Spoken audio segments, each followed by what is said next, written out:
अस्सलामु अलैकुम वरहमतुल्लाहि वबरकातुहू। जो पंजाब के साथ आपका मेज़बान अख्तर रसूल जंजुआ हाज़िर खिदमत है। नाज़रीन, लंपी स्किन वायरस है, पूरे पाकिस्तान में इसका वायरस जो है फैल चुका है और पाकिस्तान में हज़ारों जो जानवर हैं वो मर चुके हैं, जबकि लाखों जानवर हैं वो अब इस बीमारी में मुब्तला हैं। हुकूमत पंजाब बिलख़ासूस लाइफ स्टॉक डिपार्टमेंट इस हवाले से क्या किरदार अदा कर रहा है, इस वक्त हमारे साथ मौजूद हैं डीजी लाइफ स्टॉक पंजाब। उनसे जानने की कोशिश करते हैं। अस्सलाम वालेकुम। जी वालेकुम सलाम जी। जी देखिए जी, पहली बात तो ये है कि जो लंपी स्किन डिज़ीज़ है ये हमारे इस ख़ित्ते में, पूरे ख़ित्ते में बीमारी मौजूद नहीं थी पहले। ये पिछले 2022 के मार्च से ये बीमारी पाकिस्तान में बाकायदा सरकारी तौर पे रिपोर्ट हुई। उससे पहले इंडिया में, बांग्लादेश में थी और असल में ये बीमारी 1929 में अफ्रीका में थी। अफ्रीका से फिर दुनिया के मुख्तलिफ़ हिस्सों में, और अब ये पिछले कुछ अरसे से ये दुनिया के मुख्तलिफ़ हिस्सों में, जिनमें रशिया, अफ़गानिस्तान, ईरान और हमारे रीजन में इंडिया और बांग्लादेश शामिल है, वहाँ पे इसके केसेस देखे गए हैं। सबसे पहले इसके केसेस स्टार्ट हुए सिंध में, जिसमें तकरीबन कोई 53,000 केसेस सिंध में हुए। उनमें से जो मरने की तादाद है वो 0.5 से भी कम है और 53,000 केसेस वहाँ अब तक हो चुके हैं। और पंजाब में अब तक कोई 23-24,000 के करीब केसेस के हो चुके हैं और कोई जो मरने की प्रपोर्शन मोर्टेलिटी जिसे कहते हैं वो यहाँ पे भी 0.2-0.3 के करीब, उससे ज़्यादा नहीं है। लेकिन ज़ाहिर एक बीमारी है और चूँकि नई बीमारी है, जैसे ये कोरोना वायरस था, ये उसी तरह का ये वायरस है। कोरोना मैं इसलिए बता रहा हूँ क्योंकि आजकल वायरस के बारे में लोग उससे बेहतर जानते हैं। तो उसके वायरस का फैलाव है, उसके लिए हम महकमा मुकम्मल तनदेही से काम कर रहा है। आज हमारे मिनिस्टर साहब सरदार शहाबुद्दीन साहब भी इसी सिलसिले में सरगोदा अपना शेखपुरा तशरीफ़ लेके आए हैं और सुबह से लेके अब तक मुख्तलिफ़ फार्मर से मिले हैं, उनसे पूछा है कि बीमारी कैसे है, कैसे महकमा उसके लिए क्या सर्विसेज कर रहा है, और उन्होंने फ़र्स्ट हैंड इंफॉर्मेशन फार्मर से भी ली है। मैंने तो यही बताना है कि महकमा बहुत अच्छा काम कर रहा है। मिनिस्टर ने पर्सनली फार्मर से जाके पूछा है। मगर इस दूसरी तरफ अभी तक वैक्सीन दस्तयाब है इसकी? जी मैंने पहले अर्ज़ किया कि ये एक नया वायरस है, इसकी वैक्सीन हमारे यहाँ पहले नहीं होती थी। इसकी वैक्सीन हमारे यहाँ इससे मिलती जुलती एक दूसरी वैक्सीन थी जो तकरीबन 70% की प्रोटेक्शन देती है, वो हम खुद बना रहे हैं। सिंध गवर्नमेंट ऑफ सिंध ने इसकी वैक्सीन इंपोर्ट की कुछ अरब रुपए से, जबकि हमने गवर्नमेंट ऑफ पंजाब ने, लाइफ स्टॉक डिपार्टमेंट ने एक पैसा खर्च किए बगैर भी जो दस्तयाब रिसोर्सेज है उनको अब तक यूज़ किया। और अब चूँकि अब हम बीमारी के अगले स्टेज में दाखिल हो रहे हैं, तो अब हम प्लान कर रहे हैं कि हम इसमें कुछ वैक्सीन इंपोर्ट करने का प्रोग्राम भी बन रहा है, ताकि इसको एक साइंटिफिक बुनियाद पे इस बीमारी से निपटा जाए। क्योंकि अंधाधुंध वैक्सीन करने से बीमारी कंट्रोल नहीं होगी।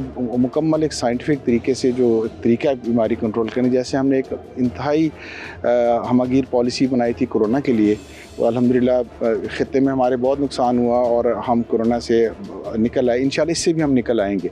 इंडिया के मुतालिक मैं अर्ज़ करता जाऊँ, वहाँ पे कुछ इलाकों में 15% तक जानवर मरे हैं। इंडिया की मैं बात करूँ, हमारे यहाँ तो 1% से भी कम है और अल्हम्दुलिल्लाह ये लोगों के ताउन से। और सबसे बड़ी अहम चीज़ ये है कि यहाँ पर इस चीज़ को समझने की ज़रूरत है कि बीमारी फैलती कैसे है। इस बीमारी के फैलाव में सबसे ज़्यादा रोल जो है वो वेक्टर, जिसमें मक्खी, मच्छर और चिचड़ों का रोल है। ये हवा से नहीं फैलती, जैसे दूसरी बीमारी हवा से फैल जाती हैं। इसमें जहाँ पे वैक्सीन करना बहुत ज़रूरी है, वहाँ पे जानवर के बाड़े की सफाई रखना बहुत ज़रूरी है। और ये जो टिक्स हैं, मच्छर हैं, मक्खी हैं, उनका तदारक के लिए महकमा भी कोशिश कर रहा है। लेकिन जैसे हम सब जानते हैं कि मक्खी, मच्छर और टिक का तदारक सफाई मुकम्मल रखे बगैर और आवाम के तावन के बगैर मुमकिन नहीं हो सकता। अगर दूसरी तरफ डी साहब ये है कि इस बीमारी का जो शरह मौत है 3 से 60% तक है, मगर सराउंडिंग एरिया में आज भी किसान जो है, ज़मींदार जो है, वो देख रहा है कि कब लाइफ स्टॉक का अमला आए और वैक्सीनेशन करे। बार बार उनको कहना पड़ता है। जी मैं अर्ज़ करता हूँ। देखिए, मैंने जैसे अर्ज़ किया ना, इसके वैक्सीनेशन के 2 तरीक़ेकार होते हैं। एक तो होता है कि आप 100% वैक्सीन करते हैं, जिससे हम मास वैक्सीनेशन करते हैं। मैं दोबारा यहाँ पे कोरोना की मिसाल दूंगा कि जब कोरोना की वैक्सीन स्टार्ट की गई, पहले 80 साल के से ज़्यादा में की, फिर 70 पे आए, फिर 60 पे आए और 2 साल में जाके हम तकरीबन आम नीचे अपने जवान जो हमारा ग्रुप है वहाँ तक पहुँचे। इसी तरह से हम चूँकि इसकी वैक्सीन भी हम बाहर से भी इंपोर्ट कर रहे हैं, करनी शुरू करने लगे हैं और कुछ लोकल प्रोडक्शन भी है। तो हम स्ट्रेटजिकली जिसे हम स्ट्रेटजिक वैक्सीनेशन वो कर रहे हैं। फार्मर्स जो हैं, जहाँ पर खुदा न खासा बीमारी आती है, उस बीमारी को वहाँ पे हम कंटेन करने की कोशिश करते हैं, उसकी रिंग की सूरत में करते हैं। तो ये मीडिया का हमें बहुत ताउन चाहिए पॉजिटिव, के हम मिलजुल के, एक वबा है वबा जब भी आती है उसमें खाली महकमा तो अपना रोल प्ले करता है, उसके साथ साथ मीडिया का बहुत इंपॉर्टेंट रोल होता है कि अगर खुदा न खासा किसी जगह आपको ऐसी अफवाह देखें तो मुतल्लिका अपने जो महकमे का बंदा उससे रब्ता करें ताकि वो आपको असल इन्फॉर्मेशन दे सके। आप इन्फॉर्मेशन आ रही कभी आती बकरियों में फैल गई, कभी आता घोड़ों में फैल गई, ऐसी कोई बात नहीं। आप तसल्ली रखें। और दूध और गोश्त इसका किसी सूरत में भी उससे वायरस नहीं फैलता। तो सर मंडियों के हवाले से आप क्या कहना चाहेंगे कि मंडियों को कुछ अजला में बंद कर दिया गया है, मवेशी मंडियों को, और बिलखसूस जहाँ पे आजकल ये तुगयानी का मंजर है, सलाबी रेलें हैं, वहाँ के जो जानवर हैं उनके लिए आपने क्या इक़दाम उठाए हैं? जितने तुगयानी रेलें मसलन जैसे आपका डिस्ट्रिक्ट शेखुपुर है, इसके जितने आपकी ज़िला हुकूमत ने इसके फ्लड जोन बनाए हुए हैं उन सब में सेंटर्स बन चुके हैं। हमारा अमला मौजूद है, अद्वियात वहाँ पर मौजूद हैं और फ़िलहाल तो अल्हम्दुलिल्लाह कहीं सैलाबी कैफियत है नहीं। तो लेकिन सेंटर सारे हमारे वर्किंग हैं। आपको सारी तफसील मिल सकती है, ADL ऑफिस से आप ले लें, वहाँ जाके ख़ुद भी आप विज़िट करें। वहाँ पे तमाम मेडिसिन अवेलेबल हैं और जो ज़रूरी जितनी अशिया वहाँ पे अवेलेबल है, अमला भी वहाँ पे अवेलेबल है। तो वो अल्हम्दुलिल्लाह उसमें मसला मंडियों का देखें, इसका ये एक बहुत बड़ा डिसीजन है मंडियाँ बंद करना। मंडियों में बहुत बड़ी इकनॉमिक एक्टिविटी हो रही होती है।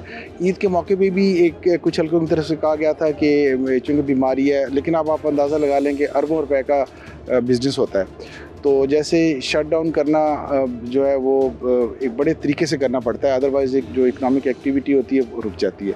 हम कोशिश कर रहे हैं कि लोगों का कम से कम नुकसान हो और आप सबके ताउन से दोबारा मैं मीडिया से दरख्वास्त करूँगा कि आपकी हमें बहुत सपोर्ट चाहिए कि देखिए अफवाहों का दौर है और इसमें अगर अफवाह फैला दी जाए तो उसको काउंटर करने में जो है ना हमें बहुत टाइम लगता है।